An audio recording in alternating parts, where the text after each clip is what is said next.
하나님의 말씀 전도서 2장 1절부터 11절까지 말씀입니다.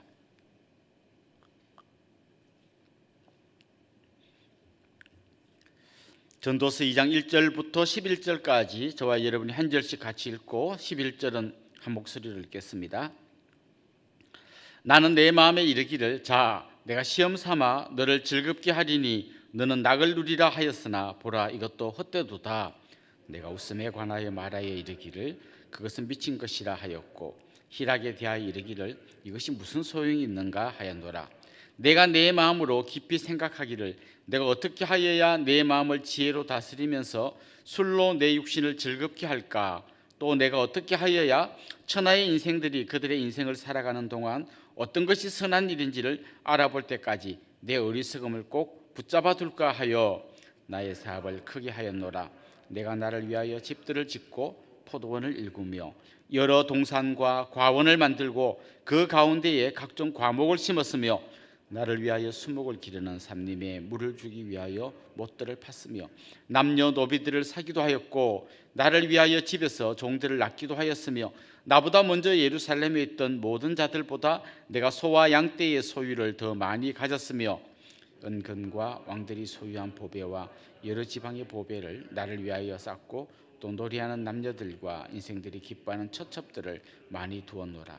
내가 이같이 창성하여 나보다 먼저 예루살렘에 있던 모든 자들보다 더 창성하니 내 지혜도 내게 여전하도다. 무엇이든지 내 눈이 원하는 것을 내가 금하지 아니하며 무엇이든지 내 마음이 즐거워하는 것을 내가 막지 아니하였으니 이는 나의 모든 수고를 내 마음이 기뻐하였습니다. 이것이 나의 모든 수고로 말미암아 얻은 몫이로다. 같이 읽겠습니다. 그 후에 내가 생각해 본즉 내 손으로 한 모든 일과 내가 수고한 모든 것이 다 헛되어 바람을 잡는 것이며 해 아래에서 무익한 것이로다. 아멘. 해밍웨이라는 사람이 쓴 유명한 소설이 있습니다. 노인과 바다라고 하는 소설입니다. 한 노인이 꿈에 그리던 엄청나게 큰 물고기를 잡는 이야기입니다. 몇 날 며칠 동안 기다리고 기다렸다가 마침내 너무나 큰 자기가 타고 간 배보다 더 큰 청새치를 만납니다. 그리고 그 물고기를 잡기 위해서 죽기 살기로 싸웁니다. 작사를 날리고 그것도 모자라서 자기가 노를 절 때 사용하던 그 노를 가지고 막 그 물고기를 때리고 해가지고 진짜 잡습니다. 그런데 문제는 이 물고기를 배에 실을 수가 없습니다. 그래서 배 옆에 묻고 자기가 출발했던 항구로 돌아옵니다. 돌아오는 길에 피냄새를 맡은 상어떼가 달려들어서 그 물고기를 다 뜯어 먹어버리고 이제 뼈다귀만 남은 그 물고기를 가지고 마지막 자기가 출발했던 항구로 돌아오는 이야기입니다. 한마디로 너무 허무한 인생의 모습을 보여줍니다. 이게 꿈이고 이거 하면 내 행복해질 거라고 생각하고 거기에 자기의 모든 걸 걸었는데 마지막 항구에 돌아와 보니까 그게 아무것도 아니더라. 한마디로 이 소설의 큰 주제 중에 하나는 허무함입니다. 오늘 우리가 읽은 이 본문에 비슷한 고민을 한 사람의 이야기가 나옵니다. 허무함이라는 주제가 나옵니다. 전도서를 기록한 솔로몬의 이야기입니다. 그는 이것저것을 많이 해봤습니다.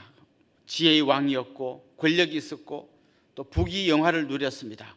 이걸 직접 자기가 해보면서 이거 하면 행복해질 거야, 이거 하면 정말 내 삶에 놀라운 변화가 일어날 거야, 이것저것을 다 해봤는데 마지막에 마치 해밍웨이가 경험했던 것처럼 너무나 허무하다라는 걸 경험했습니다. 해밍웨이는 결국 나중에 보면 노벨 문학상을 타고 세계적인 문학가가 됐지만 자살로 자기 인생을 끝내버립니다. 어차피 허무한 인생 살면 뭐하나 이런 생각을 했던 것 같습니다.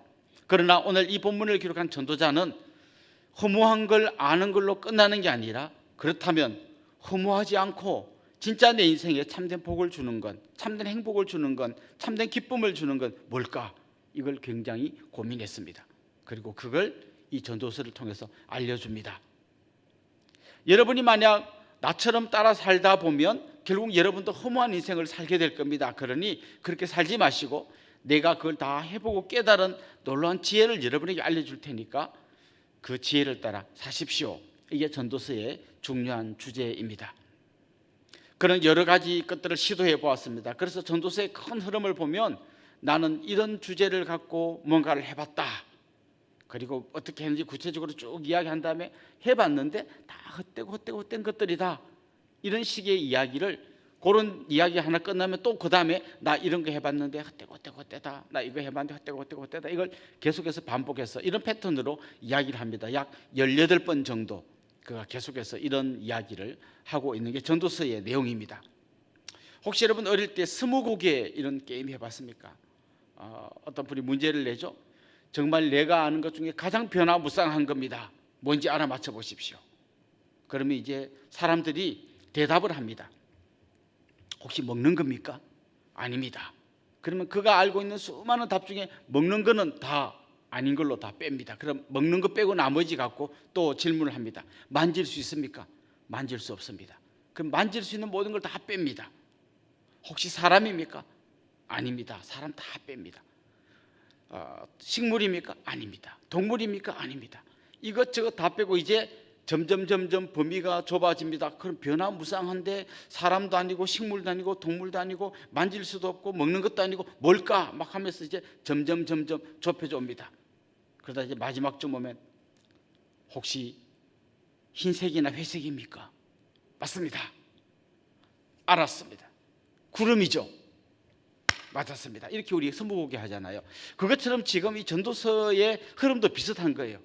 뭐가 아닌지를 계속 말하는 거예요. 무엇이 행복이 아니고 무엇이 참된 인생의 목표가 되어서는 안 되는지를 계속해서 이야기합니다. 이거 아니고 이것도 아니고 저것도 아니고 저것도 아니고 다 잘라내면 마지막에 진짜 답이 남습니다. 하나님을 경외하는 것입니다 라고 그가 마지막에 알려줍니다. 거기까지 가는 동안 무엇이 아닌지를 끊임없이 이야기를 합니다. 특별히 그는 자기가 이야기하는 이 모든 것들을 직접 해보았다고 이야기합니다. 오늘 본문 1절도 한번 보십시오. 나는 내 마음에 이르기를 자 내가 시험 삼아 너를 즐겁게 하리니 너는 낙을 누리라 하였으나 보라 이것도 헛되도다. 지금 누가 누구한테 말하는가 하면 내가 나한테 말합니다. 말하면서 시험 삼아 이거 한번 해보자. 이거 하면 행복할 거야. 이거 하면 정말 너무나 즐겁고 기쁠 거야. 그거 해보자. 그런데 해봤더니 헛되더라 라는 것을 총체적으로 먼저 이야기합니다. 특별히 오늘 본문에 그가 헛되다고 이야기한 것은 쾌락, 즐거움, 기쁨, 낙, 웃음 뭐 이런 것들입니다. 오늘 본문에 보면 비슷한 단어가 계속해서 나옵니다. 그런데 결론은 헛되다입니다. 이 전도서에 워낙 많이 나오는 헛되다라는 이 단어의 히브리어는 헤벨입니다. 헤벨은 안개라는 뜻도 있고요. 우리가 숨쉬는 후 이런 뜻도 있습니다. 이게 헤벨입니다. 그러니까 정말 사람들이 행복하다, 이거 하면 기쁘다, 즐겁다고 말하는 이 모든 것들 그냥 나중에 보면 없는 건 아니에요. 있긴 있지만 그냥 순식간에 다 사라져버리는 아무것도 아닌 거라는 걸 이야기하고 있습니다. 그건 오늘 본문에서 많은 것들을 이야기합니다. 술을 마시고 즐거움을 한번 누려보자. 뭐 노세 젊은 노세죠. 나 이거 한번 해보자. 해봤는데 전혀 즐겁지도 않고 아무것도 아니더라는 거죠. 사업을 해보자. 포도원을 일구고 과수원을 만들고 동산과 정원을 만들어 가지고 그렇게 한번 멋지게 꾸며보자. 사실 이 고대 왕들은 자기가 정복한 황무지 같은 데다가 너무나 아름다운 정원을 만들고 이게 자기의 치적이라는 걸 자랑했습니다. 아마 이 솔로몬도 그렇게 해보았던 것 같습니다. 또 많은 노비를 건드리고 그 노비들로 하여금 수많은 일들을 시켜보자. 또 많은 걸 소유해보자. 소와 양떼와 은, 금, 보배를 가져보자. 계속 이야기합니다. 이런 거 다 해봤는데 다 헛되다는 거예요. 가무, 놀이하는 남녀를 두고 같이 한번 신나게 놀아보자. 이것도 헛됩니다. 처첩을 많이 건드리고 정말 한번 이 쾌락을 누려보자. 이것도 다 해봤는데 헛되다. 창성해지고 자기 지혜도 여전하고 정말 남들이 볼 때는 부러워할 것밖에 없는데 다 헛되다라고 이야기합니다. 요즘식으로 이야기하면 이런 거죠. 정말 나도 술 먹고 사업을 해가지고 돈도 많이 벌어보고 그래가지고 막 직원도 많이 두고 그 다음에 막 노래방 같은 데 가서 정말 그 같이 노래하는 여인들을 불러가지고 신나게 한번 놀아보자. 그리고 정말 이 세상에서 제일 예쁜 여자랑 결혼하고 그것도 모자라서 또 바람도 피워보고 그냥 내 하고 싶은 거 다 해보자. 전원주택 사가지고 막 잔디밭에 막 꽃도 심고 나무도 심고 좋은 집도 사고 좋은 차도 사고 그냥 내 하고 싶은 거 다 해보자. 다 해봤는데 헛되다라는 거예요. 그는 이렇게 생각한 거죠. 내가 수고해서 얻은 몫이다. 수고하고 얻은 것 너무나 귀하구나. 이것 때문에 행복하다라고 될 줄 알았는데 안 되더라는 거예요. 자, 이게 아주 중요한 이제 우리가 관점을 갖고 보아야 할 게 있는데요. 내가 수고해서 얻은 것, 내가 땀 흘려서 얻은 것, 그게 나에게 기쁨을 줄 거다고 생각했는데 아니더라고 이야기합니다. 자, 이게 왜 중요한가 하면요. 잠언의 중요한 주제가 바로 이런 거예요. 뿌린 대로 거둔다는 거예요. 내가 열심히 심으면 많은 걸 거둔다는 거예요. 그 가장 지혜로운 솔로몬의 글이죠. 잠언에 나오는 글들. 그리고 내가 하나님 잘 섬기면 하나님 내게 복을 많이 주신다는 거예요. 그런데 성경의 배치를 잘 보면요, 지혜 문학이라고 해서 몇 가지가 있는데 대표적으로 잠언이 있고요, 욥기가 있고 전도서가 있습니다. 그래서 이렇게 이야기합니다. 지혜 문학을 같이 읽어야 진짜 온전한 지혜가 뭔지를 알 수 있다. 예를 들면 정말 하나님 잘 섬기면 복 받습니다. 그러면 욥은 뭡니까? 잘 섬겼는데 이렇게 굉장히 고생하는 사람 있네? 이걸 알아야 하는 겁니다. 그러니까 그냥 부자 됐다고 복 많이 받았다, 가난하다고 뭐 복 못 받았다, 이렇게 이야기하면 안 되는 게 욥기를 통해서 이 잠언의 지혜를 좀 더 정확하게 이야기해 주는 거예요. 동시에 전도서가 이야기하고자 하는 건 뭔가 하면 우리 인간은 그렇게 간단하게 하나님을 이야기할 수 없다는 거예요. 하나님이 정말 믿음으로 잘 살면 복 주고, 열심히 공부하면 좋은 학교 가고, 열심히 돈 벌면 부자 되고, 게으르면 가난해진다 라고 하는 일반적인 잠언의 중요한 주제 갖고는 다 하나님을 설명할 수 없다는 거예요. 하나님 어떤 공식에 맞게 그냥 이렇게 짝짝짝짝 되는 있으나 마나 그냥 공식대로 움직이는 하나님이 아니라는 거예요. 하나님은 우리가 아는 것보다 훨씬 더 크고 훨씬 더 풍성하고 훨씬 더 깊은 분이라는 거예요. 그래서 기본적으로 잠언의 주제가 맞지만 그걸로 하나님을 설명하기에는 하나님 너무 크신 분이다. 그래서 그는 좀 더 세밀하고 좀 더 깊고 좀 더 넓고 좀 더 광대한 하나님에 대해서 이야기하고 있는 것입니다. 그렇습니다. 하나님의 눈으로 보아야 한다는 거죠. 그러면서 그는 이렇게 이제 이야기를 풀어갑니다. 우리가 누리는 모든 것들, 부귀, 영화, 쾌락, 이 모든 것들은 하나님이 우리에게 주신 선물인데 선물과 하나님을 다르게 잘라버리면 이 선물 받은 것도 전부 다 헛된 게 된다는 거예요. 여러분, 이런 그림을 한번 상상해 보십시오. 돌잔치를 하는데 어린 아이에게 이제 막 예쁜 옷도 입히고 막 손에 오만 거 다 들려줍니다. 좋아하는 거 뭐 장난감도 있고 맛있는 것도 있고 막 애가 온 발 가득히 다 뭔가를 갖고 있습니다. 손에는 10손가락에 금반지를 다 끼고 있고 막 그냥 막 최고의 그걸 갖고 있습니다. 근데 어느 순간 보니까 엄마가 안 보입니다. 얘가 모든 걸 다 가졌는데 막 대성통곡합니다. 엄마가 없으면 이건 무슨 소용이 있다는 거죠. 꼭 이런 장면 같습니다. 하나님께서 우리에게 여러 가지 복들을 주시는데 그걸 내가 다 갖고 있는데 하나님을 안 보는 거예요. 그럼 어떻게 됩니까? 오만 걸 다 가졌지만 그냥 불안하고 슬프고 힘들고 어렵다는 거예요. 하나님 잘 섬기면 복 받는 거 맞습니까? 그래서 복 받았죠. 그런데 이게 마치 내가 이룬 것이냐, 이거 붙들고 다른 사람 보고 너도 하나님 잘 믿어봐, 그럼 나처럼 부자 돼, 이런 이야기 하고 있는 사람은 결국은 이게 마치 자기가 다 뭔가를 얻어낸 것처럼 생각하게 되는데 이건 하나님의 은혜를 모르는 너무나 비참한 생각인 것이고, 그렇게 살다 보면 그 사람에게는 너무나 허무한 인생이 기다리고 있다는 것이죠. 그래서 이 전도서의 마지막 부분에 가보면 창조주를 기억하라 라고 이야기합니다. 자, 그럼 역설적으로 이렇게 이야기할 수 있겠네요. 내가 모든 걸 다 가졌어도 하나님 제대로 의지하지 않으면 이게 다 헛것인데, 그러면 많은 거 없지만 작은 것도 이게 하나님이 주신 건 줄 알고 기뻐하고 감사하면 맞습니다. 그게 바로 진정한 기쁨이고 그게 진정한 행복입니다. 여러분, 모든 것 다 하나님이 주신 걸로 믿습니까? 여러분의 남편, 아내 하나님이 주신 분인 걸 믿습니까? 그러면 그 아내와 행복하게 살아라는 거예요.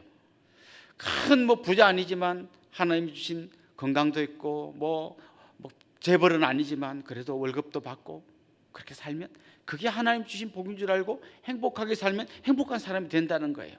그러나 아무리 많은 거 가져도 하나님 주셨다는 거 잊어버리고 내가 뭔가를 이루어내 가지고 내가 해냈다, 그것 때문에 행복하다, 그렇게 말하면 결국 그 사람은 허무한 인생을 살게 된다는 것이죠. 사랑하는 성도 여러분, 모든 것이 다 하나님으로부터 왔습니다. 내가 누리는 작은 것도 다 하나님 주신 선물입니다. 내가 뭔가를 이룬 것 같아도 그 어떤 것 하나도 내 힘으로 된 것이 아니라 하나님의 은혜로 된 것입니다. 끝까지 이 하나님의 은혜를 기억하고 이런 우리를 위해서 아들까지 보내기를 아끼지 않고 모든 걸 채워주시는 그 신실하신 하나님 붙들고 갈 때 여러분 인생에 참된 기쁨, 참된 행복이 찾아올 줄로 믿습니다. 그런 행복을 누리는 복된 인생 되시기를 주님의 이름으로 축원합니다. 기도드리겠습니다. 하나님 아버지, 크신 은혜와 사랑을 감사드립니다.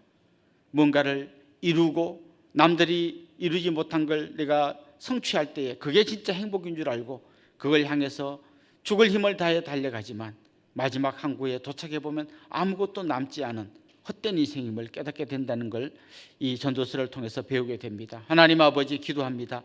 하나님께서 주신 모든 것들 그의 전부 은혜인 것을 잊지 않게 하여 주시옵소서. 하나님께서 우리에게 필요한 건강과 필요한 재물과 또 가족들을 선물로 주셨다는 걸 날마다 믿음으로 고백하게 하여 주옵소서. 이 작은 것에 만족하며 기뻐할 때 온 천하를 다 얻은 것처럼 큰 소리치는 부자도 누리지 못하는 참된 행복을 누리게 하여 주시옵소서. 예수님의 이름으로 기도드리옵나이다. 아멘.